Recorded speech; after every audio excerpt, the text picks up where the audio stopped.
YouTube channel এবং মাসুম মাহবুব Facebook page. পৃথিবী এক ভয়ঙ্কর দিকে যাচ্ছে, বিশেষ করে মধ্যপ্রাচ্য। একটা বড় ভূমিকম্প হতে যাচ্ছে মধ্যপ্রাচ্যে। ইরান এবং আমেরিকার এই লড়াইতে পুরো আরব দেশ জ্বালিয়ে পুড়িয়ে ছারখার করে ফেলবে ইরান, ঘোষণা চলে আসছে।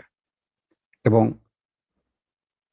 মধ্যপ্রাচ্য থেকে, ইসরায়েল থেকে সকল আমেরিকানদের দ্রুত সরে যেতে নির্দেশ দেওয়া হয়েছে।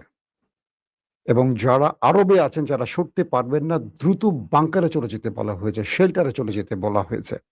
এবং ইসরায়েলেরও ভেতরে যারা আছেন আমেরিকান, তাদের সরে যেতে বলা হয়েছে। কি ঘটতে যাচ্ছে আগামী কয়েক ঘন্টায়, দর্শক এই খবরটি দেব। তার আগে অল্প কিছু কথা বলবো বাংলাদেশ নিয়ে। বাংলাদেশ নিয়ে বলতে ভালো লাগে, কিন্তু বাংলাদেশ নিয়ে বলার মতো আসলে ভালো কিছু পাচ্ছি না গত 17-18 বছর ধরে, যে একটা বড় কিছু বলবো।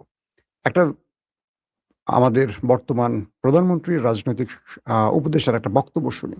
আপনারা কমেন্টে জবাব দিবেন কতটুকু সত্য কতটুকু মিথ্যা। আসেন।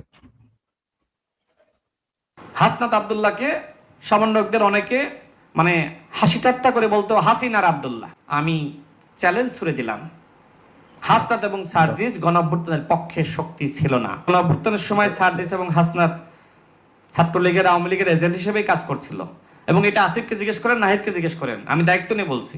আসিফ এবং নাহিদ যদি জুলাইয়ের প্রকৃত ইতিহাস জাতির সামনে উত্থাপন করেন, তাহলে হাসনাত এবং সার্জিস খলনায়ক হিসেবেই জাতির সামনে বিবেচিত হবে।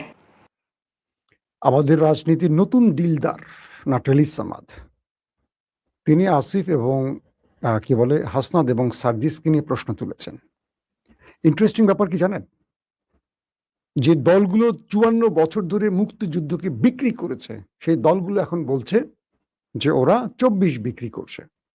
এদেশে আওয়ামী লীগ বিএনপির ইতিহাস আমরা কম বেশি জানি, কিন্তু কখনো জিয়া পরিবারকে, বেগম জিয়াকে, তারেক রহমানকে, জিয়াউর রহমানকে শুনবেন না তারা 71 সেল করেছে, বিক্রি করেছে। তাদের দলের মধ্যে কিছু আগাছা বিক্রি করে, কিন্তু তারেক রহমান, বেগম জিয়াউর রহমান, মানে আমাদের জিয়াউর রহমান এবং বেগম জিয়া কখনো 71কে বিক্রি করেননি। ইন্টারেস্টিং ব্যাপার। আজকে দেখেন এই যে রাশেদের বক্তব্যটা, তারা বিপ্লবের পক্ষে ছিলেন না, তারা ছিলেন বিপ্লবের বিপক্ষে, হাসিনার পক্ষে। অথচ তাদের সাথে আমাদের সম্পৃক্ততা ছিল। আমরা ব্যক্তিগতভাবে, আমি, ইলিয়াস, আমরা জানতাম। আমরা নিজেদের ঢোল পেটাবো না বলে আর বাকিটা বলবো না। কিন্তু বাংলাদেশের ইতিহাসে দুজন ব্যক্তির নাম সবাই জানে, যারা টাকার কাছে বিক্রি হয়, একদম মামুলি টাকার কাছে বিক্রি হয়। এবং রাশেদ আর নুরু টাকা নেয় না, এইরকম লোক খুব কম আছে।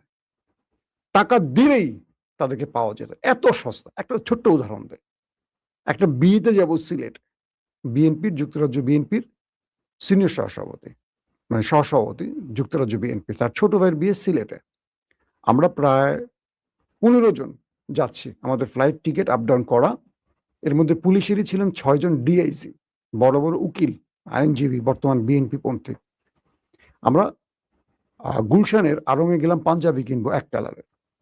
গিয়ে হাজির, সেখানে গিয়ে দেখি নুরু এবং নুরুর স্ত্রী এবং তার বাচ্চা। বাকিটা আর না বললাম। কাউকে ব্যক্তিগতভাবে পচানো আমার দায়িত্ব না, এই কাজগুলি আমি কখনো করি না, আপনারা জানেন। রাশেদ যে বিতর্কটা তুলল, রাশেদ আসলে কি প্রমাণ করতে চাইছে এর মাধ্যমে? রাশেদ কার এজেন্ডা বাস্তবায়ন করতে চাচ্ছে? যারা জুলাইয়ের মূল নায়ক, তাদেরকে ভিলেন বানানোর এই চেষ্টা কেন? রাশেদ কি গণ অধিকারের রাশেদ কি ইয়ার পক্ষে ছিল? সে তো সকালে একটা, বিকালে একটা, রাতে একটা। এসব বিকৃত রুচির রাজনীতিবিদরা বাংলাদেশকে কোথায় নিতে চায়, আমার একটা প্রশ্ন। বিএনপিকে বলবো, এইসব লোকদের বক্তব্য আপনারা অন করবেন না। এটা বিএনপির বক্তব্য হতে পারে না, এটা জিয়াউর রহমানের দলের, তারেক রহমানের দলের বক্তব্য হতে পারে না। এটা আমাদেরকে ধ্বংস করছে এবং বিএনপিকে জাতির কাছে ভিলেন বানাচ্ছে এইসব, কি বলবো, পচা গলা নর্দমার লোকগুলোর বক্তব্যের মাধ্যমে। আমি রাশেদকে ব্যক্তিগতভাবে পছন্দ করতাম, নুরুকেও পছন্দ করতাম, আমার লাইফে কখনো এদের নেমে একটা বাজে কথা বলিনি। কিন্তু এই নতুন বিতর্কগুলো আমাদেরকে বিভাজিত করছে। বিভাজিত করার পেছনে কাদের ইন্ধন আছে?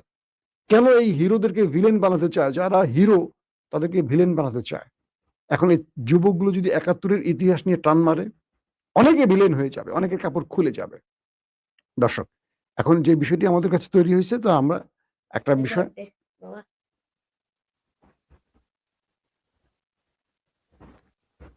আবার প্রেমে আসো। আমার ছেলে আমাকে লাইভের মধ্যে চলে আসতে হ্যাপি বার্থডে দেওয়ার জন্য, আজকে আমার জন্মদিন, তাই হঠাৎ করে সে আমার স্টুডিওতে অনেকক্ষণ দাঁড়িয়ে আছে, আমাকে দেখতে পাচ্ছে না। এই যে এটা হলো আমার ছেলে মুয়াজ্জল সাবিত প্রিয়, ক্লাস 5-এ পড়ে।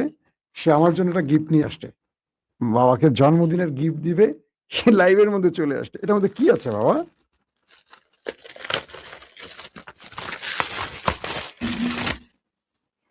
Wow, Apple AirPod, thanks. তুমি জানো কিভাবে এটা আমার লাগবে? অনেক অনেক ধন্যবাদ আমার বাবা।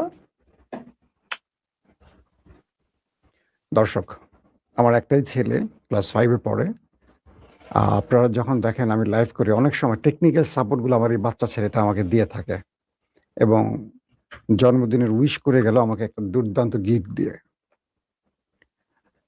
প্রিয় দর্শক, আসেন আপনাদেরকে নিয়ে চলে যাচ্ছে এবার ইরান আমেরিকার সংবাদে। আজকে দিনের যে প্রথম লাইভটি করেছিলাম বিকেল 6টায় বোধ হয়, সেখানে আপনাদের বললাম যে আমেরিকা একটা বড় প্ল্যান করেছে ইরানকে একেবারে মাটির সাথে মিশিয়ে দেওয়ার। তারপর ইরান পাল্টা হুমকি দেওয়ার পর আক্রমণ থেকে কিছুটা সরে আসছে। কিছুক্ষণ আগের আপডেট পাওয়া গেল এরকম, পুরো মধ্যপ্রাচ্যের সকল দেশ থেকে আমেরিকার নাগরিকদের সেই দেশ ছাড়তে বলা হয়েছে। যারা আছেন দ্রুত তাদেরকে শেল্টার জোনে চলে যেতে বলা হয়েছে।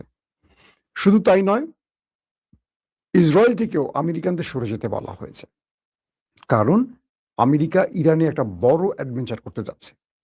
আমেরিকা পুরো ইরানের বিদ্যুৎ জ্বালানি সিস্টেমগুলোকে ধ্বংস করে ফেলতে চাইছে, এবং আমেরিকা দীর্ঘদিন আক্রমণ করে ইরানের কাছে পরাস্ত হওয়ার ফলে তারা একযোগে কয়েকটি ফ্রন্ট থেকে একটা বৃহৎ অ্যাটাকের পরিকল্পনা করছে, এবং এই অ্যাটাকের মাধ্যমে যদি ইরানকে দমাতে না পারে, তাহলে যুদ্ধের গতি ভিন্ন দিকে চলে যাবে।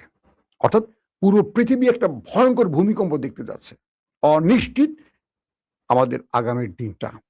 পুরো মধ্যপ্রাচ্যে আমরা হয়তো বা একটা বিশাল আগ্নেয়গিরি দেখতে যাচ্ছি। এটা খুবই ভয়ঙ্কর সিমটম। আজকের এই বক্তব্যটি আপনারা মাথায় রাখবেন। আগামী কয়েক ঘন্টার মধ্যে বা কয়েক দিনের মধ্যে পৃথিবী একটা ভিন্ন, কি বলবো, নতুন একটা, শব্দগুলি সোশ্যাল মিডিয়া আসলে বলা খুব ভয়ঙ্কর, কোন কথার জন্য কোন কথা আটকাবে। একটা ভয়ঙ্কর পৃথিবীর দিকে আমরা যাচ্ছি। ট্রাম্প তার নাগরিকদেরকে মধ্যপ্রাচ্য থেকে বের করে ফেলার অর্থ কি বুঝতে পারছেন? অর্থাৎ তিনি ইরানে একটা বড় অ্যাটাকে যাবেন। ইসরায়েল থেকে সরতে বলা হলো কেন? কারণ ইরান ইসরায়েল এবং আমেরিকা সম্মিলিত ইরানে অ্যাটাক করবে, এবং সর্বশক্তি দিয়ে তারা অ্যাটাকটা করবে। ধরেন তাদের যত যুদ্ধ বিমান আছে সবগুলোকে একসাথে ব্যবহার করবে ইরানের প্রত্যেকটা স্ট্রাকচার ধ্বংস করার জন্য, স্থাপনা ধ্বংস করার জন্য। গুরুত্বপূর্ণ বিদ্যুৎ ব্যবস্থা যেন পুরো ইরান অন্ধকার হয়ে যায়, পুরো জ্বালানি সিস্টেম বন্ধ হয়ে যায়, পানি শোধনাগার বন্ধ হয়ে যায়। ইরানের মানুষকে আয়ামে জাহিলিয়াতে ফেরত পাঠাতে চায়, এবং ইরান পাল্টা জবাব দিবে এটা জেনেই আমেরিকা, ইসরায়েল এবং আরব থেকে তাদের জনগণকে সরে যেতে বলছে। কতটা স্বার্থপর চিন্তা করছেন? আরবের যে লক্ষ লক্ষ কোটি কোটি মানুষ আছে তাদেরকে বিপদে ফেলে আমেরিকানদের চলে যেতে বলেছে, আর এই আরবরা এতদিন দুধ কলা দিয়ে এদেরকে পুষছে। কত বেকুব জাতি এই জুব্বা জাতি। এই জুব্বা বাংলাদেশের জুব্বাকে বলছি না, আরবের জুব্বার কথা বলছি। এর চেয়ে বেকুব কেউ হতে পারে? আরব তার পেট্রো ডলার দিয়ে এদেরকে পুষছে। ট্রিলিয়ন ট্রিলিয়ন ডলার গত 1-1.5 বছর আগে এই ট্রাম্পকে কাতার, সৌদি আরব, আরব আমিরাত কয়েক ট্রিলিয়ন ডলার দিয়েছে জানেন? ট্রিলিয়ন ডলার বুঝছেন? Million, billion, trillion. যে মুসলিমরা পুরো পৃথিবীতে অভাব অনটনের দিন পার করছে, পুরো আফ্রিকা যেখানে মুসলিম দেশগুলো আছে পুরো আফ্রিকারই অবস্থা খারাপ। আমাদের দক্ষিণ এশিয়া মুসলমানদের কি করুণ অবস্থা। আর আরবরা তখন এই টাকাগুলো ওদেরকে দিচ্ছে যাতে ওরা আরো অস্ত্র বানাতে পারে, অস্ত্র ব্যবহার করতে পারে এবং আমাদেরকে শেষ করতে পারে। কেন? আরবদের অবৈধ ক্ষমতা টিকিয়ে রাখার জন্য।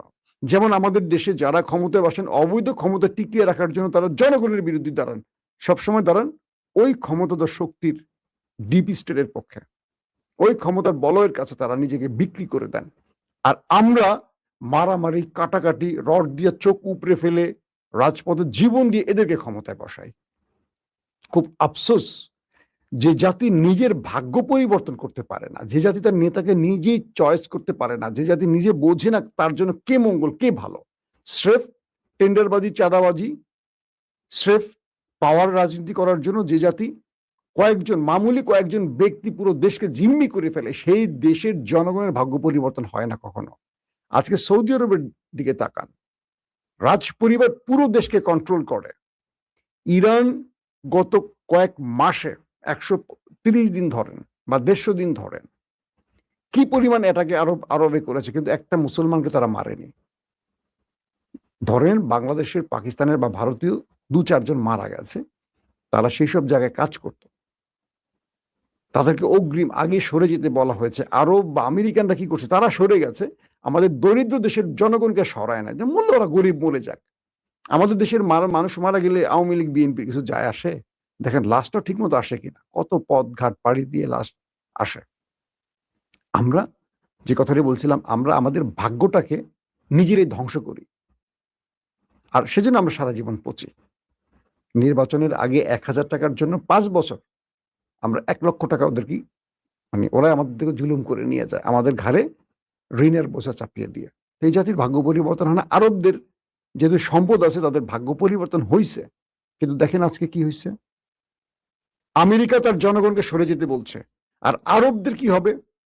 ইরান হুঁশিয়ারি দিয়েছে যদি ইরানের কোনো ব্রিজে, কোনো বিদ্যুৎ প্ল্যান্টে, কোনো গ্যাস ফিল্ড, কোনো তেল ডিপোতে বা তেলের খনিতে আঘাত করা হয়, আরবের কিচ্ছু রাখবে না।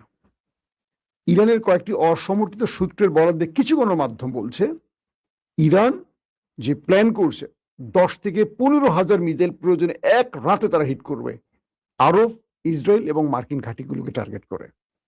কল্পনা করতে পারেন পৃথিবীর ইতিহাসে 10-15,000, আমি জানি না এই সূত্র কতটুকু, ইরান অনেক সময় অনেক কথা বলে, বাড়িয়ে বলে, আবার করেও দেখায়। ইরান বলছে তাদের মিসাইল গুলোকে তারা সব রেডি করে রেখে দিয়েছে।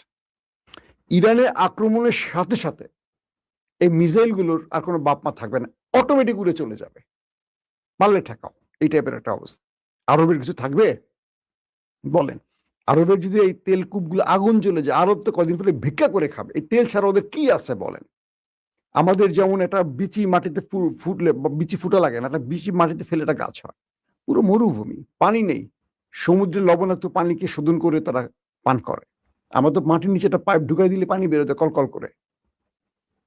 এক তেলের উপরে, গ্যাসের উপরে ওরা টিকে আছে, আর পৃথিবীতে ওরা এখন রাজ করছে অর্থনৈতিকভাবে, কিন্তু মেরুদণ্ডহীন একটা জাতি ওরা। এখন কি তৈরি হচ্ছে, ইরান গুরুত্বপূর্ণ কয়েকটি সিদ্ধান্ত তারা জানিয়েছে। তারা বলছে যদি ইরান আক্রান্ত হয় তাহলে আরবের কিছু রাখবে না, ইভেন ইসরায়েলকেও তারা রাখবে না, এবং তাদের সমস্ত ভয়ঙ্কর মিসাইলগুলো তারা ব্যবহার করবে। পাশাপাশি তারা বলছে আগামী 2 বছর, মানে ইরানের গুরুত্বপূর্ণ একজন ব্যক্তি, তিনি মেবি ভাইস প্রেসিডেন্ট, তিনি বলছেন যে তার বক্তব্যটা হলো আগামী 2 বছরে সবচেয়ে খারাপ পরিস্থিতির জন্য ইরান প্রস্তুত। ভাইস প্রেসিডেন্ট আরএফ তার নাম। তিনি বলছেন কি ইরানের, যে আগামী 2 বছর সবচেয়ে ভয়ঙ্কর খারাপ পরিস্থিতির জন্য তারা প্রস্তুত আছে। ইরানকে হারাতে পারবে না আমেরিকাকে, লিখে রাখেন কাগজে। এই জাতি হারবে না, এই জাতি মরে যাবে, শহীদ হবে, হারবে না। হারে কারা? যারা ভীতু। তিনি বলছেন সমস্ত চাপ এবং যুদ্ধ পরিস্থিতি সত্ত্বেও কোন পণ্যের ঘাটতি ছাড়াই দেশটি পরিচালিত হচ্ছে, কোন পণ্যের ঘাটতি না ইরানে।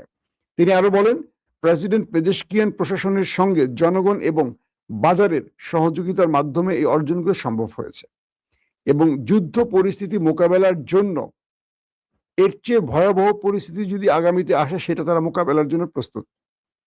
এবং তিনি বলছেন আবার অন্যদিকে খাতাম আল আম্বিয়ার যিনি প্রধান, তিনি কি বলছেন, যদি আমেরিকা কোন দেশের ঘাঁটি ব্যবহার করে আক্রমণ করে বা আমেরিকাকে কেউ সহযোগিতা করে, সেই দেশের কোনো মাটি রাখবে না, সব পুড়ে ফেলবে। মানে ইরানের হুঁশিয়ারিটা সরাসরি। মেজর জেনারেল আলী আব্দুল্লাহিল তিনি বলছেন, যুক্তরাষ্ট্র ক্রমবর্ধমান ভাবে বা গতিতে যেভাবে আঞ্চলিক উত্তেজনা বৃদ্ধি করছে, এ আগুনে শুধু ইরান নয়, পুরো আরব পুরে ছারখার হয়ে যাবে। এবং আরব মানে আমেরিকাকে যারা সহযোগিতা করবে তাদেরকে অবশিষ্ট রাখবে না ইরান। এখন কোথায় যাচ্ছে পৃথিবী? ইসরায়েল এই আক্রমণে জড়িত হচ্ছে, ইসরায়েলকে পাল্টা জবাব দিবে বলে ইসরায়েল থেকেও আমেরিকা তাদের সেনাদের জনগণকে সরিয়ে ফেলছে। ইরাক থেকে তাদের কার্গো বিমান ভর্তি করে সরঞ্জাম সরিয়ে ফেলা হচ্ছে, আরব আমিরাত থেকে সরিয়ে ফেলা হয়েছে, কাতার থেকে সরিয়ে ফেলা হয়েছে, কুয়েত থেকে সরানো হচ্ছে, জর্দান থেকে সরানো হচ্ছে। ইরানের ধোলাই খেয়ে আমেরিকা এই অঞ্চল ছেড়ে পালাচ্ছে, আর পালানোর আগে ইরানকে শেষ করে দেওয়ার যে পরিকল্পনা নিয়েছে সেই পরিকল্পনা এখন এগিয়ে চলছে।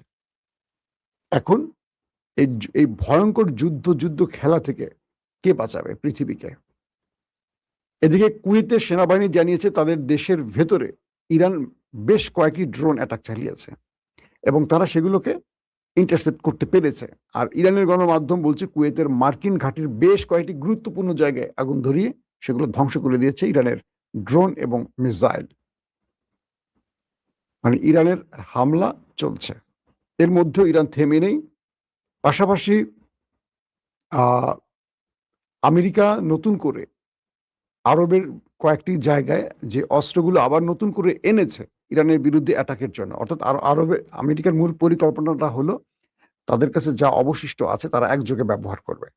কিন্তু মার্কিন যুক্তরাষ্ট্রের পেন্টাগন থেকে সামরিক জেনারেলরা ট্রাম্পকে বলছেন যে এই সময় আপনি এই সিদ্ধান্তটা দিয়েন না, কারণ আমাদের কাছে সীমিত মিসাইল আছে, আমাদের প্রচুর যুদ্ধ বিমান ধ্বংস হয়েছে এবং ইরান একটা লম্বা সময়ের জন্য প্রস্তুতি নিয়ে আছে।